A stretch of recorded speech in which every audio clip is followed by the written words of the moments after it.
আপনি প্রতিনিয়ত ২৪ ঘন্টার মধ্যে অনেক সময় এখানে ব্যয় করতেছেন। মূলত আপনার কন্টেন্টগুলো আপনি টাইমলি আপলোড করতেছেন, প্রত্যেকটা রিলস আপনি নিয়ম অনুযায়ী আপলোড করতেছেন, প্রত্যেকটা টেক্সট ফটো সব কিছু আপনি আপলোড করতেছেন, কিন্তু তারপরেও আপনার রিচটা কমে যাচ্ছে। রিচ কমে যাওয়ার কারণে আপনার এঙ্গেজমেন্টও কমে যাচ্ছে, আপনার নেট ফলোয়ারও কমে যাচ্ছে, আপনার ইনকামটাও তেমন হচ্ছে না। এর কারণগুলো কি হতে পারে? সো ভিডিওটা যদি প্রথম থেকে শেষ পর্যন্ত দেখেন, সেক্ষেত্রে বুঝতে পারবেন যে আপনারা কোন ভুলটা করতেছেন, যার কারণে আপনার পুরো পরিশ্রমটাই বৃথা যাচ্ছে। সো প্রথমে বলে রাখি যে রিচটা কিন্তু ফেসবুকে প্রচুর গুরুত্বপূর্ণ। আপনার যদি রিচটা ভালো থাকে, আর আপনার যত বেশি রিচ থাকবে, আপনার ভিউ, আপনার নেট ফলোয়ার, আপনার এঙ্গেজমেন্ট, আপনার ইনকাম সব কিছুই কিন্তু বৃদ্ধি পেতে থাকে। আর রিচটা যদি আপনার ডাউন থাকে, রিচটা যদি কম থাকে, সেক্ষেত্রে সব কিছুই কিন্তু লালই থাকে, অর্থাৎ সব কিছু কমেই যায়।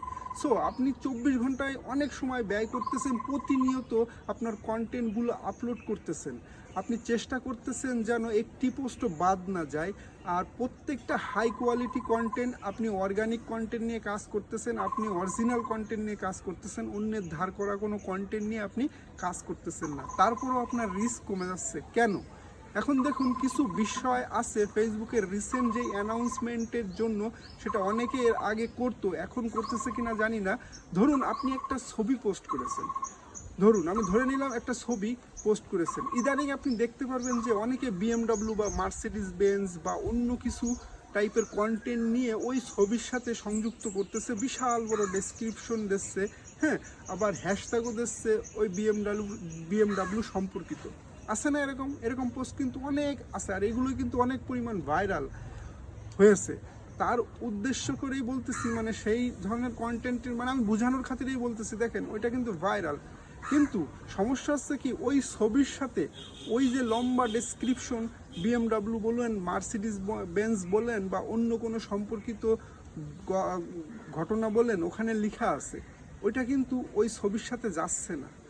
আবার হ্যাশট্যাগুলো প্রচুর পরিমাণ ইউজ করতেছেন, হ্যাঁ, ওটাও কিন্তু ওই ছবির সাথে যাচ্ছে না। সো রিসেন্টলি যে আপডেটের কারণে ফেসবুক, বা আমি যেটা আপডেট বলবো না, এটা অ্যানাউন্সমেন্ট বলবো, কারণ ফেসবুক এটা বলতেছে যে এই টাইপের ঘটনা যারা ঘটাচ্ছে, অর্থাৎ একটা ছবি আপনি পোস্ট করতেছেন, আর সেই ছবিতে লম্বা ডিসক্রিপশন দিচ্ছেন, সেটা ছবির সাথে যাচ্ছে না। সেকেন্ড, আপনি হ্যাশট্যাগ ইউজ করতেছেন অনেকগুলো, যেটা ছবির সাথে ইররিলেভেন্ট, অর্থাৎ সম্পর্কিত নয়।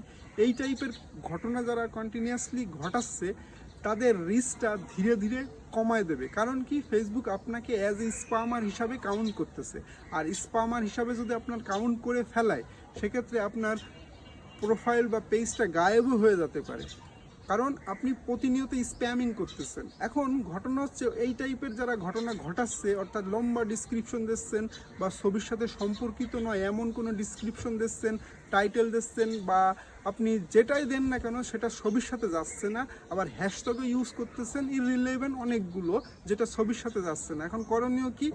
আপনার করণীয় হচ্ছে কি, আপনি যেই ডিসক্রিপশন দিচ্ছেন বা যে টাইটেল দিচ্ছেন, সেটা শর্ট করুন, একেবারে সিম্পল এক লাইনে শেষ করুন, প্লাস আপনি সর্বোচ্চ 5টি হ্যাশট্যাগ ইউজ করতে পারেন, তারপরও ওটা ওই ছবির সাথে যেন যায়। এই মানে একদম ছবির সাথেই হ্যাশট্যাগ মিল থাকা লাগবে। আর এটা যে শুধুমাত্র ছবির ক্ষেত্রে তা কিন্তু নয়, আপনি যে ভিডিওগুলো আপলোড করতেছেন সেক্ষেত্রেও আপনি করতে পারেন, আপনি যে রিলসগুলো আপলোড করতেছেন সেক্ষেত্রেও একই ঘটনা আপনি ঘটাবেন।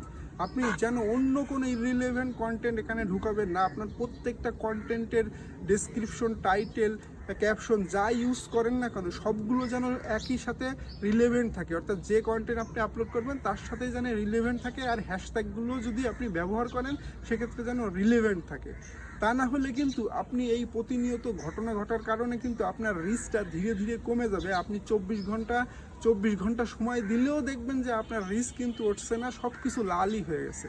সো এটা কিন্তু আপনার প্রচুর পরিমাণ সতর্ক থাকতে হবে কোনো পোস্ট বা কোনো কন্টেন্ট আপলোড করার ক্ষেত্রে, কারণ বর্তমান ফেসবুক অনেক বেশি মানে একদম শক্ত হাতে সব কিছু দমন করতেছে, আর অনেক আইডি কিন্তু অলরেডি গায়েব হয়ে যাচ্ছে বা অনেক পেজ কিন্তু অলরেডি গায়েব হয়ে যাচ্ছে। সো আপনি যদি আপনার শখের পেজটা গায়েব না করতে চান, সেক্ষেত্রে আপনি ফেসবুকের সঠিক রুলস অ্যান্ড রেগুলেশন অনুযায়ী কাজ করতে থাকুন, তাহলে আপনি নিশ্চিন্ত থাকতে পারবেন। আর আপনি যদি 100% সব কিছু করতে পারেন, আপনার যদি রিস্ক ডাউনও থাকে, তাহলে আপনি চিন্তা করবেন না, কারণ ফেসবুক আপনার রিস্কটা উঠাই দেবে। এর কারণ কি, আপনি সঠিক পথে আছেন। আর প্লাস আপনারা যারা এখনও দুশ্চিন্তায় আছেন যে এখনও অনেক পরিশ্রম করার পরও reach, engagement, follower, net follower, income সব কিছু ডাউন, সো ফেসবুকের রিসেন্ট যে আপডেট চলতেছে, সেই আপডেটের কারণেও কিন্তু অনেক সময় এরকম হয়। সো আপডেটটা শেষ হলেই দেখবেন আপনার সব কিছু ঠিক হয়ে গেছে। সো আজকের ভিডিওটা আর লং করতে চাচ্ছি না, মূলত এই পর্যন্ত। সো ধন্যবাদ সবাইকে।